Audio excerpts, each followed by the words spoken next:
네, 여러분 클래식 좋아하죠? 네, 클래식을 제가 듣고 있노라면 못 알아듣습니다. 여러분은 잘 알아듣는지 모르겠지만 거기에 뭔 주제도 있고 뭔가를 말하려고 하는 것은 분명히 있어서 듣기는 좋은 것 같은데 자세한 건 모릅니다. 근데 해설을 이렇게 보면 이게 이렇게 구성이 돼서 이런 주제를 가지고 이게 반복이 되면서 변형을 일으키고 뭔가를 우리에게 말해주고 있다라는 걸 들을 수 있어요. 그러면 이제 더 깊은 감동이 오곤 하죠. 오늘 이 말씀을 드리는 것은 방언을 말하는 것도 좀 비슷합니다. 일단 방언은 우리가 알아들을 수 없다라는 게 성경의 얘기예요. 근데 방언에 대해서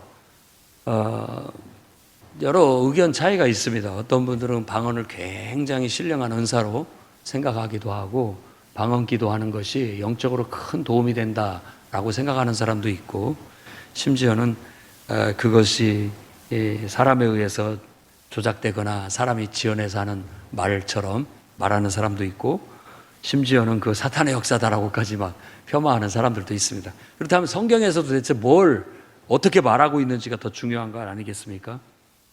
성경에서는 고린도전서 14장 2절 말씀을 보면, 고린도전서 14장 2절 말씀을 보면 방언을 말하는 자는 사람에게 하지 아니하고 하나님께 하나니 이는 알아듣는 자가 없고 영으로 비밀을 말함이라. 사도 바울은 방언에 대해서 이렇게 설명을 하고 있어요. 방언을 말하는 자는 사람에게 하는 것이 아니다. 사람 들으라고 하는 게 아니고 하나님께 하는 거다. 그러니까 적어도 방언으로 기도를 하면은 하나님과 소통하고 있다라는 그런 어떤 의미로 해석이 되죠. 이 말씀을 보면, 그러니까 내가 방언으로 기도하면 내 영혼과 하나님이 나도 알아듣지 못하지만 어떤 영적인 소통이 이루어지고 있다라고 말할 수 있습니다. 그러니까 아무도 알아듣는 자가 없는데 나도 못 알아들어요. 나도 무슨 뜻인지 무슨 의미인지 모르는 게 방언이라고 말하는 겁니다. 근데 이 방언이 나타나는 것이 사도행전 2장에 처음 나타나는데, 2장 4절에 보면은, 사도행전 2장 4절에 보면 그들이 다 성령의 충만함을 받고 성령의 말하게 하심을 따라 다른 언어들로 말하기를 시작하니라 라고 했는데, 이 언어들, 이것이 옛날 개역 한글판에서는 방언으로 번역을 했습니다. 근데 이제 이런 것에 대해서 좀 부정적인 시각을 가진 사람들의 편집에 의해서 언어라고 번역을 했어요.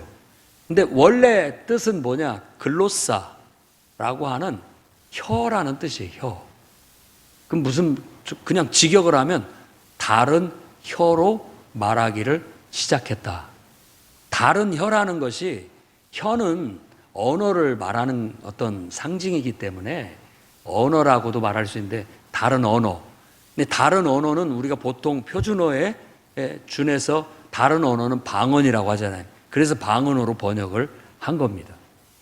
그러니까 성경에서 방언이라는 것은 다른 혀, 이런 단어로 썼어요. 그러니까 지금 내가 익숙하게 어려서부터 이 언어 문화권에서 자라가지고 내 말로 내 생각을, 문장을, 단어를 사용해서 자유자재로 구사하는 그런 언어가 아닌 내 혀가 꼭 다른 혀가 돼가지고 다른 말을 말하는 거, 이런 것을 다른 혀라고 해서 방언이라고 말하고 있고, 여기서 다른 언어라고 말하고 있습니다. 그래서 이 소리가 나니까 사도행전 2장 6절 말씀에 보면 무리들이 모여들었어요. 그러면서 막 알아들을 수 없는 말을 하는데 어떤 사람의 말은 알아들어요. 어떤 사람의 말은 알아들어요. 왜냐하면 이 사람들이 유대인들이었는데 각지에, 각 나라에 흩어져서 살고 있는 유대인들이에요. 그러니까 예를 들어 우리가 대한민국 사람이지만 명절 때 찾아오기는 왔는데 일본에서 산다면 일본어를 유창하게 하겠죠. 또 중국에서 산다면 중국어를 유창하게 하겠죠. 소련에서 산다면 소련어를 유창하게 하겠죠. 그리고 모여가지고 왔는데 사람들이 예배를 드리고 막 기도를 하는데 막 이상한 소리가 나요. 그런데 어떤 사람의 귀가 이렇게 쏠깃하는데 어떤 사람은 일본어로 막 말을 하고 있는 거예요. 그 어떤 사람은 중국어로 말을 하고 있고 어떤 사람은 러시아어로 말을 하고 있는 거예요. 그걸 보고 사람들이 7절 말씀에 보면 2장 7절에 보면 다 놀라 신기하게 여겼다라고 그렇게 말합니다. 다 놀라서 신기한 거예요. 우리도 보면 신기하겠죠. 왜냐하면 이 사람들이 외국에서 살던 사람들이 아니고 예루살렘에서 사는 사람이기 때문에 그런 언어를 알 리가 없다. 그런데 이 사람들이 내가 살던 지역의 언어로 막 기도를 하는데 자기도 못 알아듣는 말을 하는데 그걸 들어보니까 우리말이에요. 그러니까 그걸 알아듣는 거예요. 근데 그 내용은 하나님의 크심을 말하고 있다. 뭐 이런 식으로 해석을 덧붙이고 있죠. 그래서 그 사람들이 다 놀라서 이 사람들이 다 갈릴리 사람 아니냐. 우리가 각 사람이 난 곳, 태어나서 자란 그곳 언어, 방언으로 듣게 되는 것이 도대체 어떻게 된 거냐라고 그렇게 얘기를 하는 겁니다. 그래서 사도 바울은 이 방언을 말하는 것을 고린도전서에 그렇게 그 현상에 대해서 얘기를 하고 있습니다.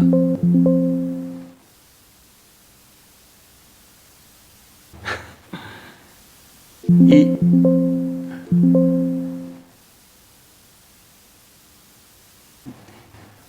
방언을 말하는 것은 믿지 않는 자들을 위한 표적이다.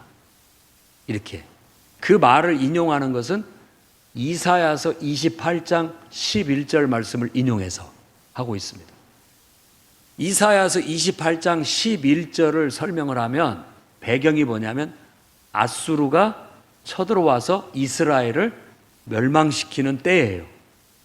그런데 이 백성들이 하나님을 제대로 섬기지 않고 죄 가운데 빠져서 금송아지를 섬기고 자꾸만 바알을 섬기느니 어쩌느니 잘못된 길로 가고 있을 때 하나님께서 북왕국 이스라엘을 아수르를 통해서 멸망을 시켜요. 근데 이스라엘 사람들에게 있어서 바로 아수르 사람들의 말, 다른 방언, 다른 언어, 다른 언어의 사람들이 너희들 가운데 와서 다른 언어 가진 사람들이 와서 말을 하게 되면 너희는 망하는 때다 라는 예언을 이사야 28장 11절에 한 거예요. 그래서 그걸 인용해 가지고 뭐라고 얘기하냐면 방언은 믿지 않는 자들한테 어떤 표적으로 준 거다. 표적으로 깨닫게 하기 위해서, 깨닫게 하기 위해서. 지금 사도행전 2장 여기에서 나타나는 현상도 방언을 말하니까 사람들이 다 놀라서 기이하게 여기고 그 사람들한테 관심을 가지고 귀를 기울이게 됐잖아요. 그걸 이사야서 28장 11절을 말씀을 가지고 설명을 하는 거예요. 그래서 방언은 알아듣는 사람이 없다. 하지만 그 현상이 특이한 현상이기 때문에 성령의 역사로, 하나님의 역사로 되어지는 것이기 때문에 그걸 듣고는 하나님의 살아계심에 대한 하나의 증거가 될 수 있고 복음을 전할 때 바로 이게 하나님의 역사라는 증거로 나타날 수 있다. 그래서 믿지 않는 사람한테 믿음을 줄 수 있는 거예요. 그래서 어떤 사람은 방언 말하는 걸 듣고 야, 하나님 살아계시다. 저건 하나님의 역사다 라고 하고 예수를 믿게 된 그런 사례들도 나타나게 되는 것이죠. 초창기 때 제가 읽은 책에는 저 아주사가에서 한 3년 정도 성령 운동이 일어났어요. 그냥 자발적이에요. 자발적으로. 뭐 시무어 목사 이런 목사님들이 그냥 은혜를 받아가지고 그들도 성령 충만함을 받고 막 성령에 심취해서 방언을 말하기 시작했는데 다른 사람들도 사도행전 2장 요 말씀을 가지면서 우리도 성령이 충만하면 성령의 말하게 함을 따라 다른 방언을 말할 수 있다라는 메시지를 듣고 다 같이 예배를 드리는데 전부 성령 충만함을 받고 방언을 말하게 된 거예요. 근데 이 운동이 그냥 광고한 것이 아니라 그냥 소문에 소문을 듣고 모여서 오는데 매일같이 집회가 3년 동안 이어졌어요. 끝이지 않고 계속 사람들이 은혜 받으러 오니까 그게 도대체 무슨 일이냐? 이게 도대체 어떤 현상이냐? 성령의 놀라운 역사가 있다는데 딱 경험하러 온 거죠. 그래서 그런 걸 부흥이라고 그렇게 얘기합니다. 사도행전도 성령이 임하면서 이 똑같이 복음이 전해진 곳에 성령을 받으면서 부흥이 일어나게 된 거예요. 우리도 교회도 성령의 놀라운 임재가 있고, 또 여러분들이 막 하나님의 성령의 말하게 함을 따라 방언으로 기도하고, 또 다른 성령의 역사들이 막 나타나서 사람들이 여러분들에 대해서 관심을 갖고 호기심을 갖고, 또 나도 그런 것들을 경험하고 체험하고 싶어서 함께 동참해서 함께 예배드리고 기도하다 보면 다 같이 그런 역사 속에 들어가서 하나님의 크고 놀라운 기적을 일으키고 놀라운 역사를 일어나는 일들이 나타나리라고 그렇게 믿습니다. 사도행전에 보면 이 10장에도 또 똑같은 현상이 나타나는데, 여기에는 고넬료 가정에 성령의 인도함을 따라 베드로가 보냄을 받았어요. 그래서 고넬료 가정에 베드로가 가갖고 설교를 하는데 말씀대로예요. 베드로가 이 말을 할 때, 그러니까 설교를 할 때 성령이 말씀 듣는 모든 사람에게 내려오시니, 오늘 또 이런 역사가 있기를 바랍니다. 말씀을 들을 때 우리 안에 하나님의 임재가, 예수의 영이 임재가 막 느껴지는 거예요. 그래서 베드로와 함께 온 할례 받은 신자들이 이방인에게도 성령 부어주심을 인해서 놀랬어요. 어떻게 성령 부어주신 걸 알았느냐? 방언을 말하고 하나님 높임을 들었기 때문에. 처음 자기들이 오순절날 성령을 받을 때도 성령의 말하게 함을 따라 다른 방언을 말했잖아요, 언어를. 그래서 사람들이 막 관심을 갖고 그때 그거에 대해서 예수의 복음을 듣고 전도된 사람이 3,000명이나 더해졌다라고 그렇게 얘기한 바가 있는데, 여기에서도 베드로가 보냄을 받아서 고넬료라고 하는 이방인 로마 군인의 집안에 가서 식구들 또 사람들 지인들 모여놓는 데서 말씀을 전하니까 성령이 임하고 그들이 다 성령에 충만하면서 막 방언을 말하는데, 그걸 보고 우리나 똑같이 이 사람들도 성령을 받았음을 알게 된 거예요. 그러니까 방언 말하는 것은 성령의 나타남이에요. 성령의 역사인 것이죠. 그 다음에 19장에도 똑같은 현상이 일어났습니다. 에베소에 복음을 전하게 되면서 에베소의 부흥의 시초가 됐던 이야기가 사도행전 19장에 나타나는데, 바울이 에베소에 갔더니 어떤 제자들을 만났어요. 그런데 좀 제자들이 예수를 믿는다고는 하는데 좀 우리가 바울이 봤을 때 온전한 모습은 아니었던 거예요. 그래서 너희가 믿을 때 성령 받았느냐 이렇게 물어봐요. 그렇다면 바울이 그렇게 물었다고 한다면 한번 생각해 보세요. 모든 믿는 사람들은 다 성령을 받고 성령 충만함을 가지고 살아가는 사람이어야 되는데, 그 사람들한테는 성령의 역사가 느껴지지 않았다라는 거잖아요. 내가 예수를 믿고 신앙생활을 하고 있는데 늘 성령의 임재를 느끼고 하나님과 영적으로 소통을 하고 하나님의 음성을 들리는 듯하고 또 듣고 그거에 따라서 반응하고 가기도 하고 하기도 하고 뭔가 역사가 일어나는 그런 신앙생활을 해야 되는데, 가만히 보니까 전혀 그런 느낌이 없어요. 그러니까 물어보는 거예요. 성령 받았느냐? 성령 받았느냐? 여러분들한테 다 물어보세요. 나 성령 받았는가? 무슨 말이냐? 성령이 뭔지 모르겠다. 그러면 세례는 받았느냐? 받았다. 무슨 세례 받았느냐? 요한이 준 세례 받았다라. 야, 너희가 아직 뭘 잘 모르는구나 해서 예수를 가르치고 예수를 믿는 믿음 안에서 다시 침례를 주고 그들에게 안수했더니, 오늘 말씀이 바로 그 얘기입니다. 바울이 그들에게 안수함에 성령이 그들에게 임하심으로 방언도 하고 예언도 하니 모두 12사람쯤 됐다라고 그렇게 얘기합니다. 이게 3년 6개월 동안 에베소 교회가 큰 부흥을 일으키고, 에베소를 중심으로 해서 그 지역이 아시아 지역인데 아시아에 많은 교회들이 거기서 일꾼이 파송돼서 개척되는 그런 놀라운 역사가 나타난 거예요. 성령이 임하면 놀라운 역사가 나타나고요, 성령이 임하는 곳에 방언을 말하는 현상들이 이렇게 보면 사도행전에도 계속 나타났잖아요. 그리고 지금 이 고린도 교회에 편지를 쓴 이 고린도 전서에도 고린도 교회도 방언을 많이 말하는 거예요. 그런데 바울이 이것을 가르치는 이유가 방언을 말하는 것이 좀 왜곡되게 너무 좀 지나치거나 잘못되이 사용되는 것들을 바로잡기 위해서 했던 거예요. 어떤 느낌이냐면은 방언의 은사가 최고라고 생각을 했어요. 최고. 방언 말하는 게 막 최고. 그러니까 우리 성령이 방언 기도해요? 아주 좋아. 훌륭한 믿음이야. 서연이 방언 기도해요? 네, 아주 좋아. 훌륭한. 근데 어떤 사람한테 물으면 저는 못하는데 기도를 안 했구만. 어떻게 보면 또 더 믿음이 없다. 이런 식으로 사람을 이제 평가를 하게 되는 것이죠. 방언을 말하지 못하면은 말하자면 신자 취급을 안 해준 거예요. 믿음이 좋다. 이런 것들을 취급을 안 해준 그런 분위기가 이렇게 만연돼 있었던 거예요. 그래가지고 방언을 이제 막 뽐내듯이 하는 거예요. 사람 들으라고. 나 이렇게 유창하게 방언 기도를 한다라고 하면서 막 사람들이 있으면 막 하고 저도 그런 경험이 있고 그렇지만 정말 장시간 기도를 하는데 방언 기도를 하면요 그냥 걸어가면서도 막 방언 기도가 나오고 사람한테 말하는데도 나도 모르게 방언이 나오기도 하고 그런 그 정도로 심취할 때가 있거든요.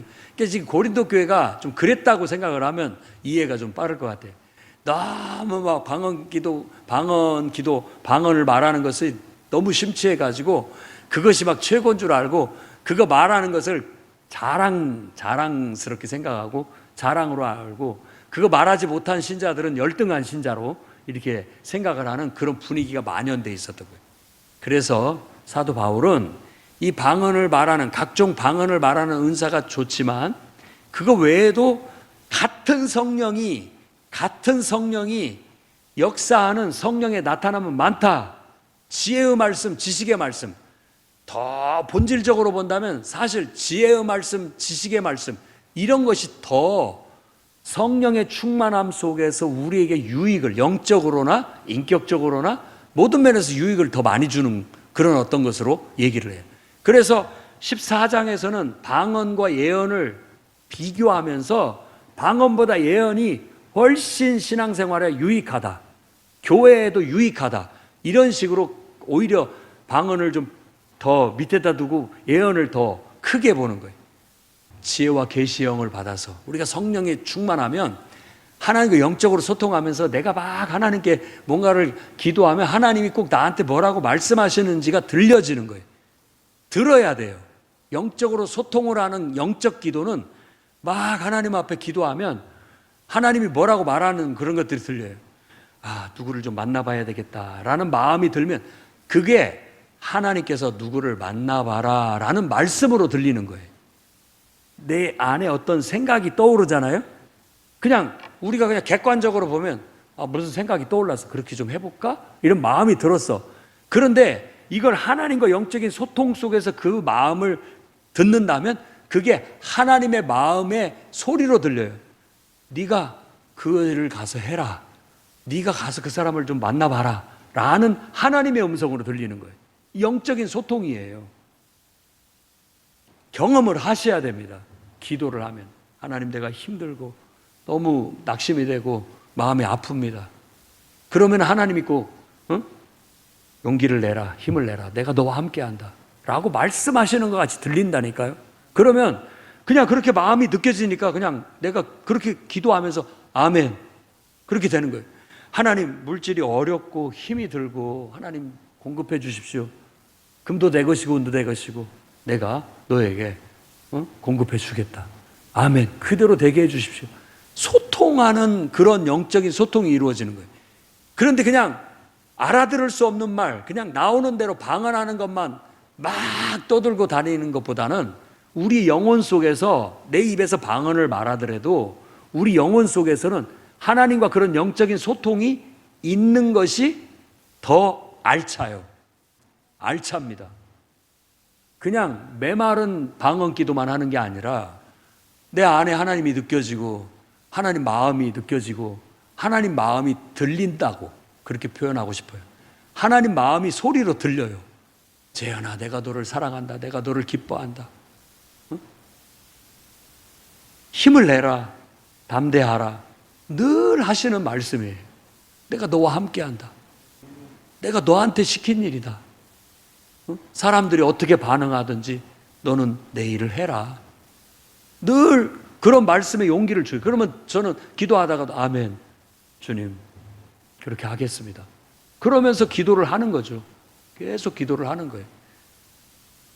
뭐 우리가 건축 작정을 하는 것에 대해서 여러 가지 다 은혜로 받는 사람들이 대부분이고 그렇습니다만, 이런 모든 것들이 그냥 되는 게 아니에요. 하나님 앞에 기도하고 교회에 여러 가지 것들을 기도하면 하나님께서 그런 마음을 주시는 거예요. 이제는 이 교회의 한 지체가 된 성도들도 이 교회에 대한 어떤 헌신의 기회를 줘라 라고 하는 그런 마음의 감동이 드는 거예요. 그런 것들이 다 하나님의 뜻에 따라서 뭔가를 계획하게 되고 실행하게 되는 소스가 되는 거예요. 다 그렇게 주의 일을 하는 겁니다. 그러니까 이 성령의 은사는 그냥 하나하나 은사가 따로따로 이렇게 떨어지는 게 아니라 다 연결되어 있어요.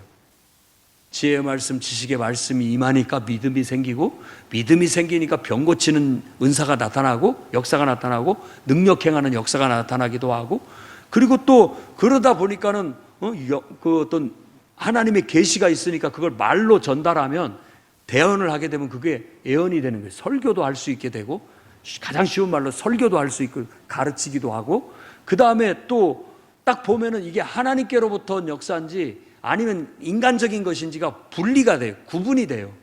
아, 저건 지극히 인간적인 소리다.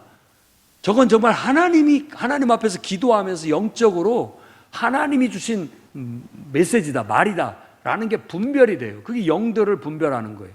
그러면서 우리가 수많은 사람들의 말 속에 살고 있지만 그 말 속에는 하나님께로부터 온 말이 있고, 자기 말이 있고, 세상 말이 있고, 사탄의 말이 다 섞여 있어요.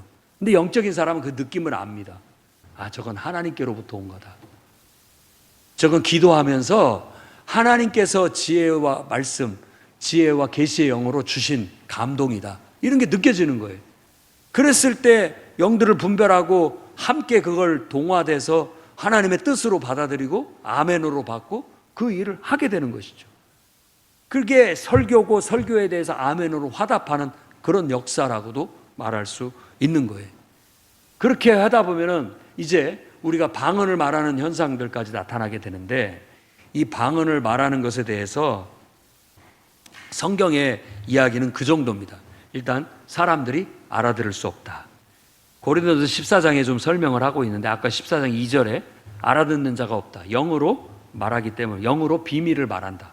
비밀이라는 말은 모르는 어떤 얘기를 한다라는 거예요. 모르는 뭔가가 하나님께 말해지고 있는 거예요. 나도 뭔 말인지를 모르고 알 수가 없어요. 그러나 뭔 소리가 나가는 거예요. 그러면서 그 뒤에 고린도서 14장 7절 말씀에 보면, 필이나 검은고 같이 생명 없는 것이 소리를 낼 때 그 음의 분별을 내지 아니하면 피리 부는 것인지 검은고 타는 것인지 어찌 알게 되리요. 여러분, 아는 노래 선율이 딱 나오면 가사가 따라 나오잖아요. 아니까. 근데 모르는 노래 부르면 저 뭔 말이야? 전혀 감동이 없죠. 근데 아는 노래 나오면 벌써 딱 가사가 연관이 되면서 은혜를 받게 되는데, 이 필이나 검은고도 막 뚱땅뚱땅 하는데 뭔 소리인지 모르는데 찬송가를 막 연주를 하면 같이 흥얼거리며 따라 부를 수 있게 알아듣는 거잖아요.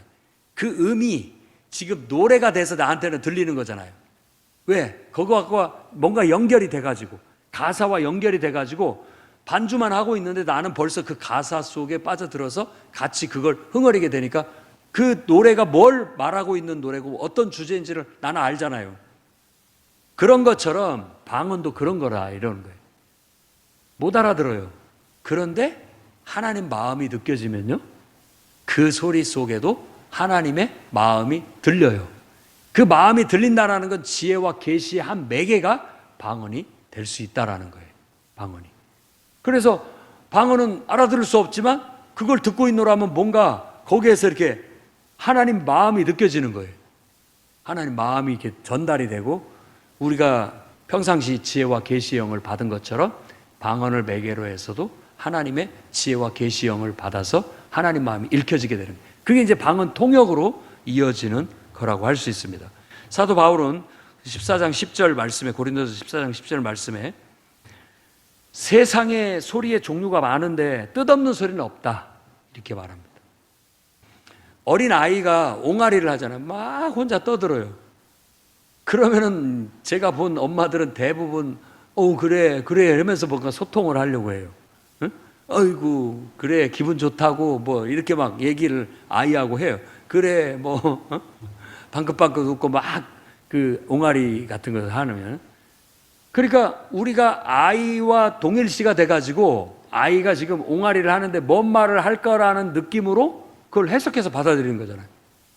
울면 아이고 배고프구나, 울음소리에 배고픔이 들어가 있는 거죠.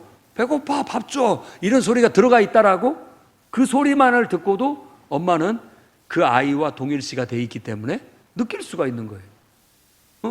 이 울음소리는 기저귀가 갈아달라는 울음소리구나 딱 느낌이 오는 거죠.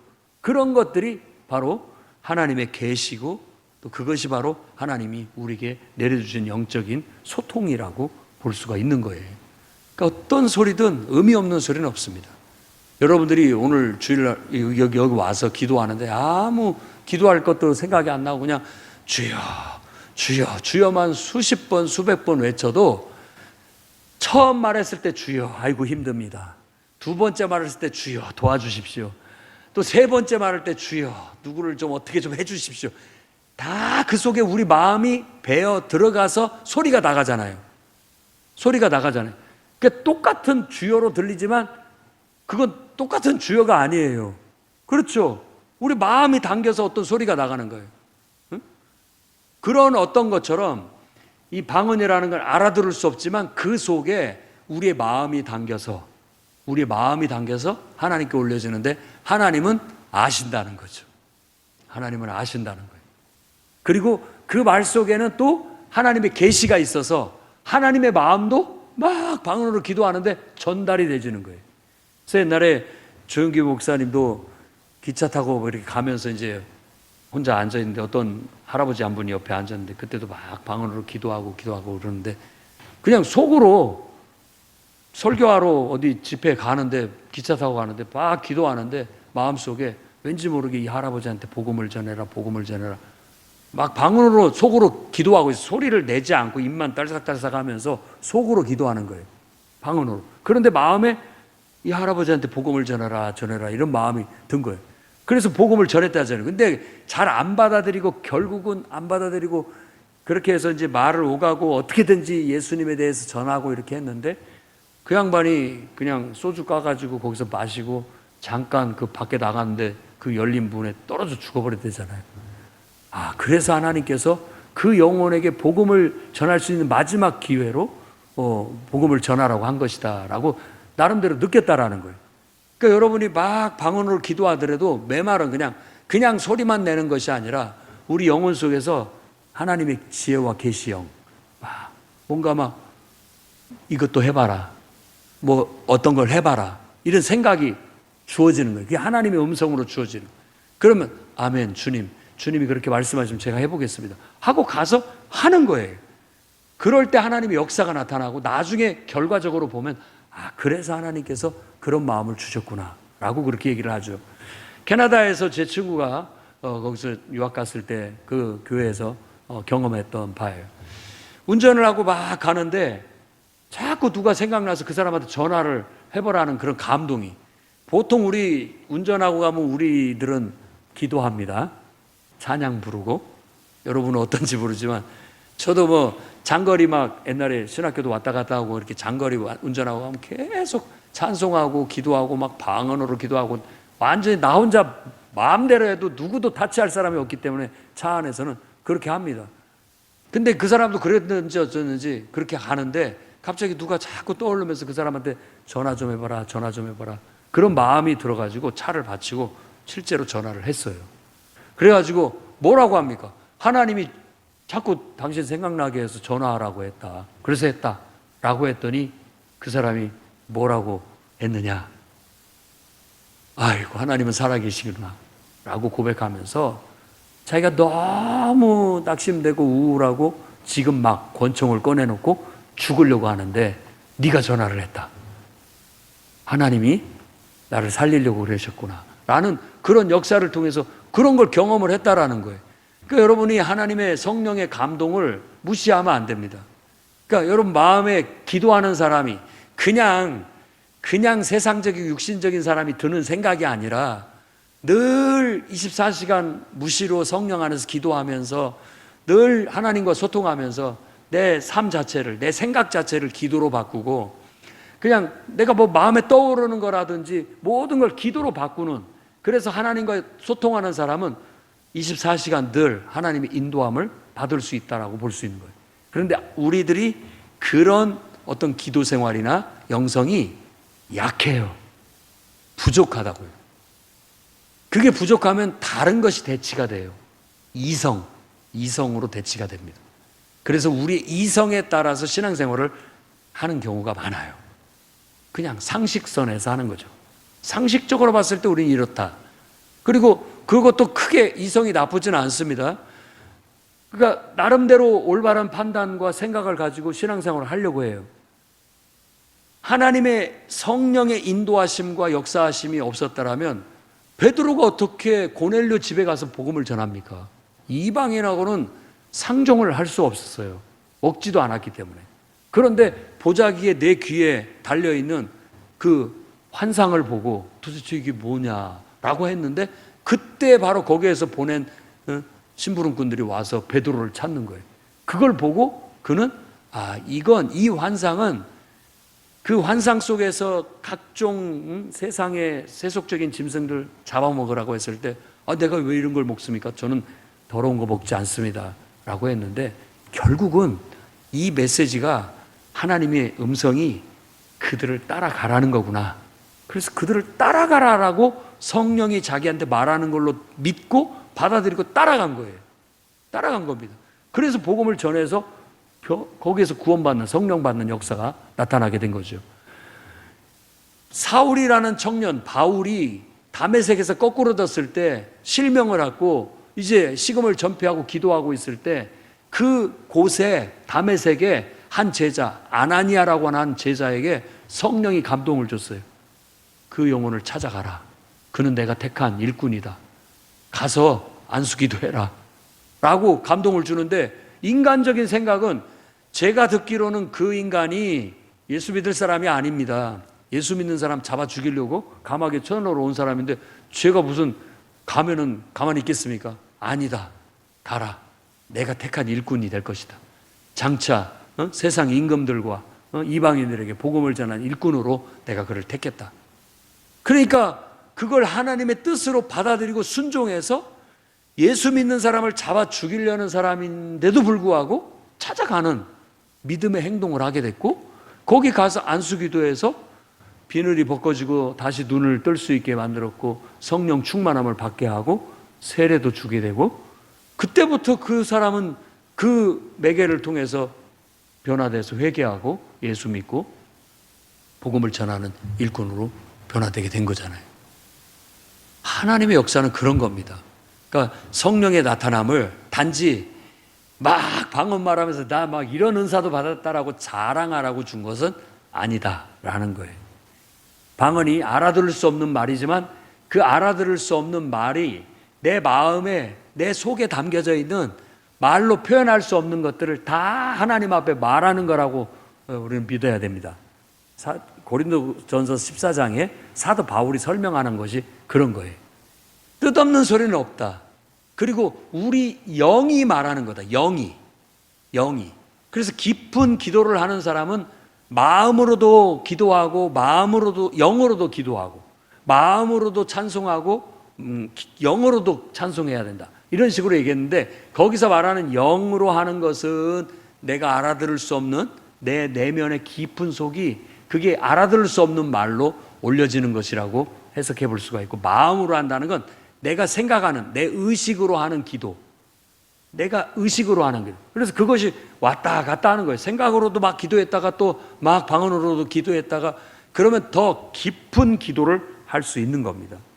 그래서 이런 어떤 영성을, 성령의 충만함을 받고 방언 기도를 했던 사람들은 이구동성으로 그것에 대한 유익함을 주장을 합니다.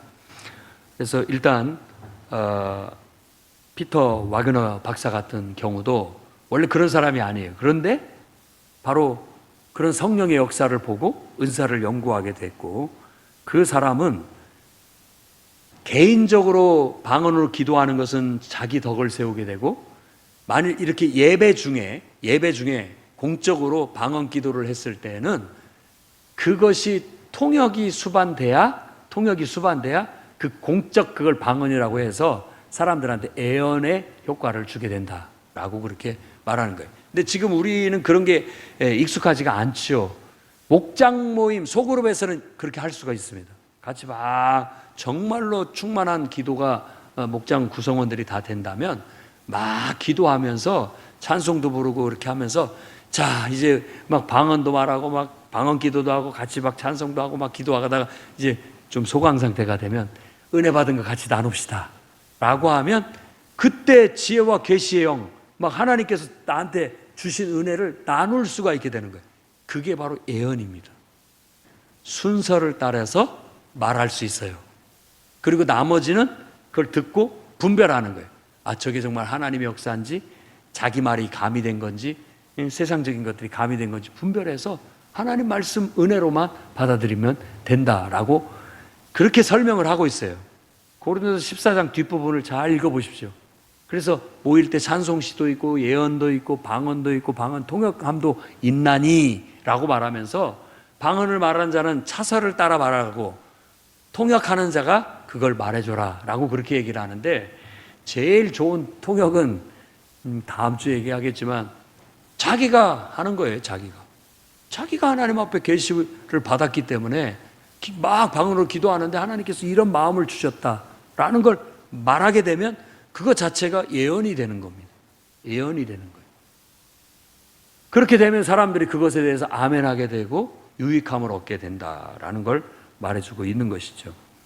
그래서 피터 와그너 박사도 그런 쪽에 있어서 긍정적으로 말을 하고 있고, 우리나라에서 정말 거성과 같은 조용기 목사님도 성령론에서 방언기도의 유익을 5가지로 설명을 했습니다. 일단 첫 번째는 하나님과 깊은 영적 교통을 가능하게 한다. 본인이 경험을 했어요. 본인이 자기 말로 기도할 때는 1시간 기도하기가 힘들더라는 거예요. 그런데 방언으로 기도하면서 3시간을 기도해도 지루하지가 않더라. 기도가 더 깊어졌고, 그렇게 기도를 하면 그냥 걸어갈 때도 속으로 막 방언으로 기도하면서 하나님과 소통을 하게 되고, 뭐 차를 타고 갈 때도 그렇고 언제든지 그게 그런 어떤 영성이 갖춰져요. 그러면 하나님의 역사를 많이 경험하게 되는 것이죠.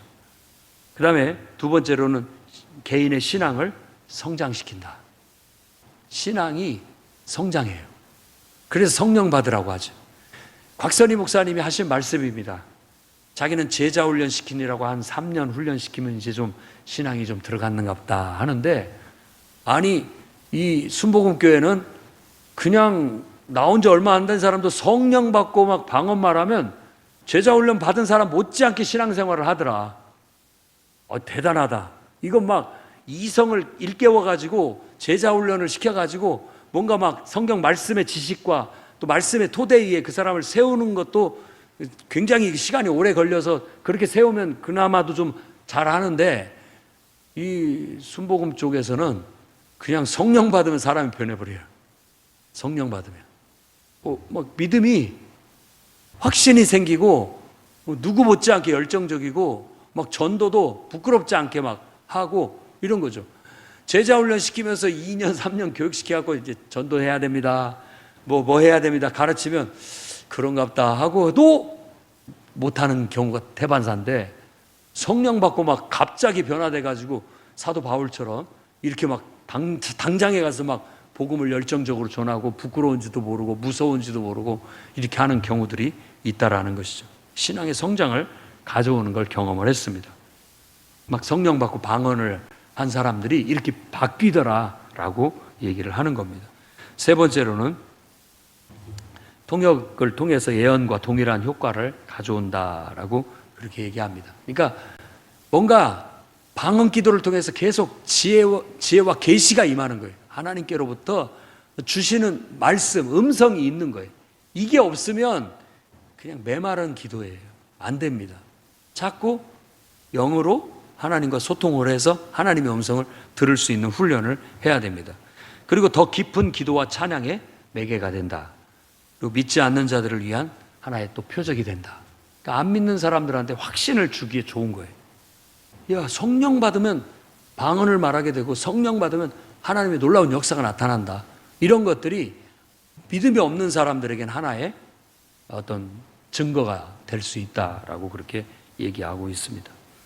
그 외에도 감리교회 목사였던 로버트 터틀 목사님도 나는 내 안에 내주하신 성령님께서 내가 전혀 알지 못하는 언어로 나를 통해서 강구하도록 한다라고 그렇게 얘기하는데, 로마서 8장 26절 말씀 보면 이와 같이 성령도 우리 연약함을 도우시나니 우리는 마땅히 기도할 바를 알지 못하나 오직 성령이 말할 수 없는 탄식으로 우리를 위하여 친히 강구하시느니라. 그러니까 막 우리가 성령 충만함을 받고 방언으로 막 기도하다 보면 막 기도할 거리들이 떠올라요.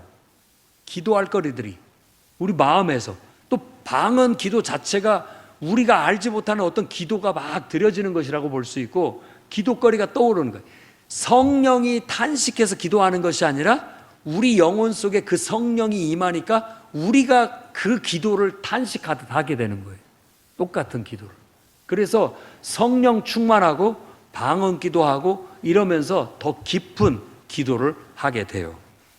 또 이제 방언 찬양 이런 것도 얘기하지만 또 오해도 많고 이러기 때문에, 방언에 내가 너무 이 입이, 내 혀가 익숙해지면 찬양도 방언으로 그냥 합니다. 그 선율에 맞게 그냥 하고, 어떤 경우는 그게 완전히 심취되면 그냥 내가 작곡을 해가지고 그냥 소리가 나와요. 음이 나오는 거죠. 그런 것들을 이제 우리가 방언으로 찬양한다, 영어로 찬양한다, 이렇게 묘사하기도 합니다. 이런 현상들이 다 성령 충만한 사람들이 경험하는 바예요. 그래서 그런 얘기를 하고, 그것들이 잘못되어져서 영적인 교만을 갖거나 은사를 막 자랑하듯이 하고 다른 사람을 영적으로 더 열등한 사람처럼 보는 이런 것들은 폐단이지만, 그런 걸 통해서 우리가 영적으로 성장하고 하나님과 더 깊은 기도를 드리고 영적으로 더 풍성한 은혜를 누린다는 건 굉장히 우리에게 유익함을 준다. 영적으로 강하게 만들어주는 유익을 준다는 거예요. 헤럴드 브래든슨 목사도 그렇게 얘기합니다. 하나님과 더불어 교통할 수 있도록 방언 기도가 도움을 준다. 또 우리 안에 있는 하나님의 영을 자유롭게 한다. 우리가 더 자유롭게 하나님의 임재를 누릴 수 있게 한다라는 그런 의미로도 얘기를 하고 있고, 또 우리의 영혼을 정화시켜줘서 영적으로 정신적으로 강건하게 만들어준다. 그런 얘기도 합니다.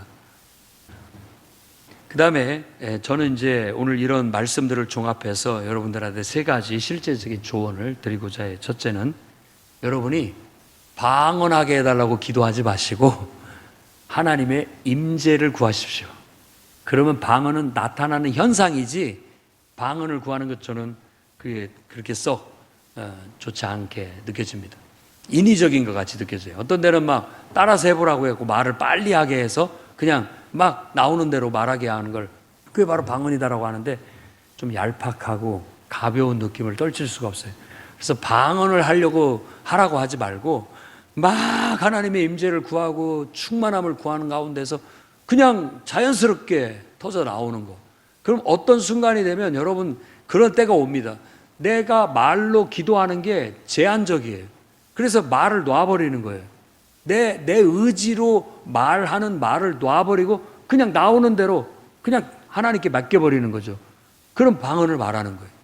그래서 옛날에 저도 한 형제한테 그도 막 방언 기도를 하고 싶다고 해서 몇 날 며칠을 같이 용을 쓰고 그냥 막 같이 붙잡고 막 기도하고 했는데, 나중에 보니까 너무 자기 의지가 강해가지고 자기 말로 똑바로 막 주여 어찌고 저찌고 막 그렇게 하니까 이게 맡겨지지가 않잖아요. 하나님께. 하나님 임재를 느끼고 그 임재 속에 자신을 내어 맡기고 그냥 자유로움 속에서 그냥 나오는 대로 막 생각나는 대로 막 기도하고, 그러다가 어느 단계에 가면 내 말이 기도에 방해가 돼요. 내 생각이 기도에 방해가 된다고요.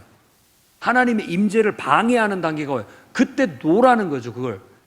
그러면 그 노는 것이 불안해요. 사람들은 다 자기 의지를 논다라는 게 불안함을 느낍니다. 그런데 그때 딱 놔버리고 그냥 나오는 대로 그냥 혀 돌아가는 대로 막 하나님께 맡겨서 나오는 대로 하면 편해요. 그리고 그렇게 그냥 아주 자연스럽게 맡겨져서 혀가 돌아가는 대로 하나님이 인도하는 대로 막 하면서 내 영혼은 계속 하나님의 임재를 느끼면서 영적으로는 주님의 음성을 듣기도 하고 계시가 임하기도 하면서 시간 가는 줄을 몰라요. 한 시간이 훌쩍 지나고 사람들 다 돌아갔는데도 그것도 몰라요. 그냥 어느새 막 밤 깊은 시간이 돼 있고 새벽 시간이 돼 있고 그런 경우들이 많다라는 거죠. 그래서 여러분이 그 임재의 깊음 속으로 들어가야지 방언을 말하려고 하면 얄팍한 방언밖에 안 됩니다. 그런데 그런 거 의식하지 말고 깊음 속에 들어가서 나를 하나님께 맡겨서 드린다라고 했을 때는 더 깊은 기도에 심취할 수가 있게 되고 하나님의 계시를 받을 수가 있게 되는 겁니다. 그리고 이제 방언을 사람에게 보이기 위해서 하지 마십시오. 사람 들으라고. 기도도 마찬가지입니다. 누구 들으라고, 누구 좀 내 기도 듣고 좀 깨달으라고 막 이렇게 막 기도하는 것은 그렇게 썩 덕스럽지 못합니다. 정말 하나님이 필요해서 시키실 때 아니고는 하지 말아야 되겠고, 기도는 내가 알아들을 수 있는 소리. 내가 기도할 때, 자, 지금 여기에 최 권사님이나 뭐 민영이나 막 기도를 크게 해. 그러면 이 사람들 소리가 지배적이잖아요. 그럼 여러분은 어떻게 해야 되냐? 왜 저렇게 기도를 크게 해갖고 우리 기도 방해를 하는 거야? 이렇게 생각하지 마시고 그 사람들 목소리만큼 여러분 소리도 키워야 됩니다. 그래야 그 사람들 소리에 내가 묻히지 않잖아요. 그렇죠? 근데 우리가 너무 소극적이다 보니까 저 양반 때문에 오늘 기도는 다 틀렸네. 돌아가 버리게 돼버리면 안 되죠. 톤이 올라가면 같이 올라가고 내려가면 같이 내려가고 다 내려가는데 나만 또 뚝 부러지게 하면 내 소리 다 듣고 있잖아요. 그것도 방언으로 하면은 뭔 말인지 못 알아듣기 때문에 그냥 그런갑다 하는데 막 누구 회개하게 해주십시오 그러면은 누구가 내면은 어떻게 돼요? 그 다 듣고 앉아 있으면은 괜히 의식이 되니까 방해가 되니까 여러분이 서로 통성 기도를 할 때는 내가 내 소리를 알아들을 수 있을 만큼 소리를 내면서 그것이 웅성웅성 모여서 하나님 임재가 느껴지는 소리로 어우러져서 요한계시록 말씀처럼 많은 물소리 같이 이렇게 있어야 되고 급하고 강한 바람 같은 소리. 그래서 이게 바람 소리 같이 막 기도가 막 커지기도 했다가 작아지기도 했다가 이렇게 어우러지는 그런 하나님 임재가 있을 때 깊은 그런 영적 소통 속에 들어갈 수가 있게 되고 하나님의 역사를 경험할 수 있게 되는 겁니다. 그런 건 많은 집회들을 참석을 해보면서 느끼는 바예요. 경험하는 바고. 그래서 나도 내가 알아들을 수 있는 정도의 소리로 찬송도 그렇고 기도도 그렇고 해야 됩니다. 그냥 입만 딸싹딸싹하고 있으면 은혜가 안 됩니다. 또 그렇게. 그런데 어느 단계가 되면 방언을 말하는 단계도 오기도 하지만 어느 단계 되면 침묵 기도가 가능해져요. 침묵을 해도 굉장한 강한 기도를 하고 있어요. 아무 말을 안 치지만 내 내면에서는 하나님과 완전히 영적으로 소통을 하면서 막 내 생각 속에서 하나님과 내가 영적으로 내 생각이 하나님께 올려지고 하나님의 생각이 막 왔다 갔다 하는, 그런데 어떤 소리에도 방해를 안 받아요. 집중 상태가 됐으니까. 그럴 때 침묵 기도가 되는 거예요. 근데 그런 상태가 아닌 안에서 가만히 있으면 딴 생각만 나고 아무 생각도 안 나고 기도가 안 되죠. 그건 기도가 안 되는 거고요. 진짜 영적으로 임재 속에 들어간 사람은 침묵 기도 단계에 들어가는 겁니다. 그건 방언으로 말하는 거나 거의 흡사해요. 방언으로 말하는 건 아무 의식이 안 돼요. 입에서 나오는 소리는 아무 의식이 안 돼요. 완전히 집중돼서 하나님의 계시가 임하고 또 내 마음이 올려지고 하나님의 음성이 들리는 듯하고 하면서 주거니 받거니 하면은 시간 가는 줄을 모르는 거예요. 그런 걸 통해서 내 영혼이 깨어지고 내 영혼이 다듬어지고 성장하고 깨달아지고 뭔가 하나님의 일꾼으로서 일을 할 수 있는 준비가 되게 되는 거예요. 그래서 예수님은 예루살렘 떠나지 말고 성령부터 받아라. 영적으로 깨어나지 않고는 주의 일을 못한다 라고 얘기를 했던 것입니다. 그러니까 여러분, 정말 방언 뭐 사람 들으라고 하는 사람은 없겠습니다만은 그럴 필요가 없습니다. 그리고 방언 말하는 걸 자랑스럽게 생각할 거 하나도 없습니다. 그건 그저 은사의 하나로서 그것 자체가 하나님과 나와의 교통을 위한 것이지 누구한테 자랑하라고 주는 은사가 아니기 때문에 그래요. 또 여러분 다른 은사를 받았다 할지라도 여러분이 기도해서 병이 나았다고 해서 나만 병 고치는 은사 받은 사람이야 라고만 그렇게 너무 자부하는 것도 아닙니다. 하나님이 나를 통해서 역사하셨다 정도로 끝나야 되겠습니다. 그 다음에 이것을 자기의 덕과 그리고 교회의 덕을 세우기 위해서 꼭 쓰셔야 됩니다. 그 목적이 아니면 다 쓸모없어요. 오히려 자기한테 독이 될 수도 있습니다. 그래서 자기의 영적 성장과 성숙을 위해서 방언 기도 하시기 바라요. 그래서 정말 그것에 은혜를 받은 사람은 막 교회 와서 1시간이고 2시간이고 막 3시간이고 기도합니다. 그걸 통해서 말로 할 수 없이 많은 계시를 받게 되고 깨달음을 얻게 되고 영적으로 성장하게 되게 돼 있습니다. 그래서 여러분 방언 기도가 자기의 덕을 세우고 영적 성장과 성숙을 가져오는 것이 돼야 되겠고, 교회의 덕을 세운다라는 것은 교회의 영혼 구원, 복음 전파, 교회 성장과 발전을 위해서 쓰여진다라는 거예요. 꼭 그것에 쓰여져야 되는 거예요. 무슨 애원 받았다고 해가지고 교회 분란을 일으키고 또 교회가 막 갈라지게 만들고 시험 들게 만들고 이런 쪽으로 쓰여지는 것이 아닙니다. 오히려 한 영혼을 구원하는데 또 정말 그 영혼 복음이 전파되어지고 교회가 은혜 가운데서 성장하고 성숙해 가는데 쓰여질 수 있도록 힘써야 됩니다. 그것이 은사를 쓰는 바른 태도라고 할 수 있습니다. 그래서 오늘 여러분들도 기도 가운데 정말 방언 기도를 할 정도까지 좀 깊은 단계에 나아갈 수 있었으면 좋겠고, 더 나아가서 아주 침묵 기도 속에서 온전한 하나님의 임재 속에 그분의 계시를 받을 수 있는 그런 영적 상태까지 도달할 수 있기를 주의 이름으로 축원합니다. 기도하겠습니다. 하나님 아버지,